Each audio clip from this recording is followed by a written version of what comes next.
Alright, so I've just finished day one of the Intro to Biodynamics course by Charlie Arnott and Hamish Mackay, and I'm going to give you a quick rundown on what we learned today and some of the ideas that I've had after day one of the session. So I went into it not really knowing what to expect. I'd been following Charlie Arnott for a while and listened to his podcast, and then seeing him on social media about them putting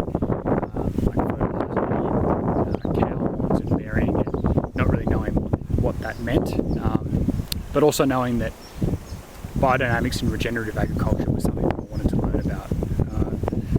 So I suppose the big thing that I've taken away from today is that it's all about intent.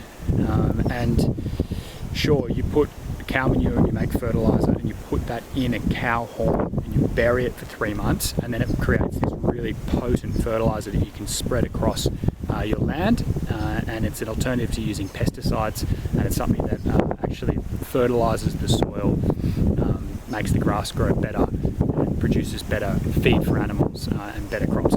Sure, there's that part of it, but that is in a way the embodiment of an approach to caring for the land. So the idea or the message is to have an intent to care and respect for the land, and when you're doing anything, you're going through these processes, you have an intent and you have good things in mind, and it's as simple as, you know, when you're actually shoving cow manure in a cow horn, you're thinking about the worms that are going to feed on that. You're thinking about the grass that is going to grow from this nutrition and the animal that's going to eat it. And by appreciating that cycle and going in with good intentions, good things will happen. So then it gets a little bit spiritual. But in a way, life is spiritual. It can be. And this approach, biodynamics, is less about chemistry. I've got some notes here. It's less about chemistry and less about doubt and fear and themes and the sum of the parts and the technical components. And it's more about spirit, and it's more about love, and it's more about understanding these concepts of having an intent when you're caring for the land. As you can see, this kind of makes sense, kind of doesn't. One of the main reasons it doesn't is because I don't fully understand it yet, and I've just learned about it today. But then there's also talk about our relationship with the cosmos. So it's about understanding moon cycles and planetary cycles, and farming or caring for the land from a higher level. These are the themes that we were talking about today, and some of them, they're basically just rattling around in my mind. I haven't made any sense of them. Just reading through my notes to see if there's anything that I want to talk about now. There was a lot of reference to some pretty incredible outcomes from biodynamic farming. So, for example, Charlie and Hamish both shared stories of animals, so it's cows and sheep, their dress weight increasing in a shorter amount of time. So, like, you know, instead of a sheep, just the muscle and the bone weighing 20 kilos, it then weighs 22. And that's simply because it's had better nutrition throughout its life, because the land that it's been feeding on has been better cared for. And then also stories about wool as well. So it's like the wool was actually finer and heavier from, you know, the same flock of sheep 5 years prior, when it was traditional, well, not traditional, common farming using pesticides and modern practices, versus then 5 years later when they introduced biodynamic practices. So that was interesting to hear, and it'd be cool to see some real examples of how not only are you caring for the land, but you're also getting a better outcome and a higher quality output. What else do we talk about?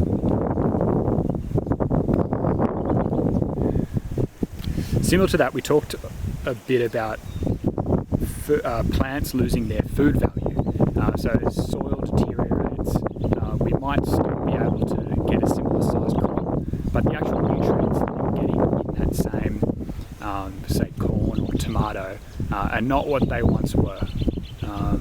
And they gave examples of how you can dump fertilizer on, sort of fertilizer and chemicals on land, and you can get a quick response, you can get quick growth, but the actual quality of that plant or vegetable, it's not as high, so the nutrients aren't there. And that's where getting back to this biodynamic approach seems to be the way forward. What else do we talk about?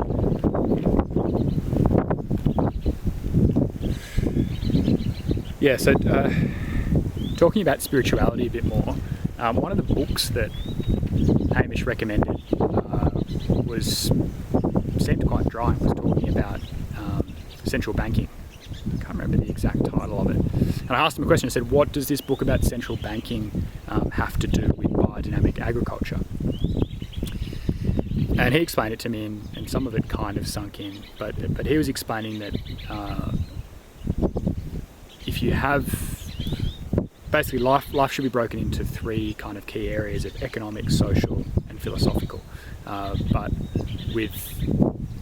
when one kind of area or group has too much control, like for example central banking, where they can then extend their policies into other areas, if you like, outside of simply economics, and then it moves into controlling food sources, controlling when you can go out and how you're supposed to live your life, then you get an outcome that's not favourable for the majority, and maybe favourable for a small group of people.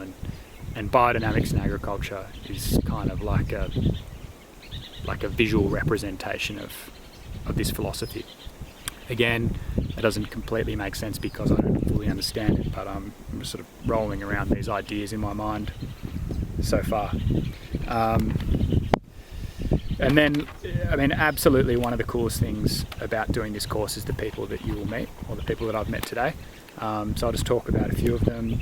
So I met a bloke called John who also lives in Sydney, and he has a food distribution company, and they do all nutrient-dense animal-based products. So for me, with Mackenzie's Meats, that's absolutely perfect. So he sells wholesale, so I can buy from him. I can buy all sorts of like meat sticks or broths or pork crackling or what have you, and they're the exact products that I want and that my customers want as well. So it's just a perfect relationship, and I got to know this guy, gave him a lift, and we have that instant trust.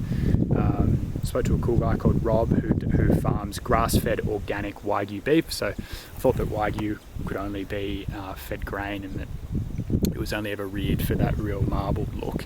But he's doing grass-fed organic, and he said, why don't you come out and visit? Fantastic, I'd love to do that. Another guy called Chris, who's from WA, who used to run a feedlot that fed 25,000 cows a year, which is a lot, and obviously feeding them grain. So, but he didn't feel morally comfortable doing that, because he was seeing this land that was divided into monocropping. So you've got, let's say, 3/4 of it for monocropping, so you're growing things like wheat, very little biodiversity, then you're harvesting that wheat, and then in the other quarter of the property, that's where you've got all your cows, and they're all stuck in the one area, degrading that land, and then they're fed the wheat, which has come from the other 3/4, and the land is so worn out that the cows are treading through mud to get to the troughs, which have the wheat in it. So he didn't feel comfortable with that, and he's since started his own grass-fed organic farm in WA, which sounds unbelievable. And yeah, he's totally passionate about it. Who else? I spoke to Matt, who's also running a grass-fed operation in the Hunter Valley, and he's looking to sell direct to customer whole and half cows. So we were speaking, and I said, well, I've got plenty of customers who would like to buy a whole or a half cow. Why don't I connect you with them? And that way it's mutually beneficial. So another cool person that I met, along with Hamish and Charlie, and yeah, it's been a really well run day. I think one of the highlights was definitely speaking to Hamish towards the end of the day, about the more sort of spiritual stuff and these ideas that I haven't ever really thought about or wrestled with before. And as I said, I haven't fully made sense of it, but it's definitely eye-opening, and although it might seem a little bit woo-woo, these things exist because there's some truth in it. And sometimes believing in it, or at least exploring it, can create a new experience that is more advanced or outside of the norm.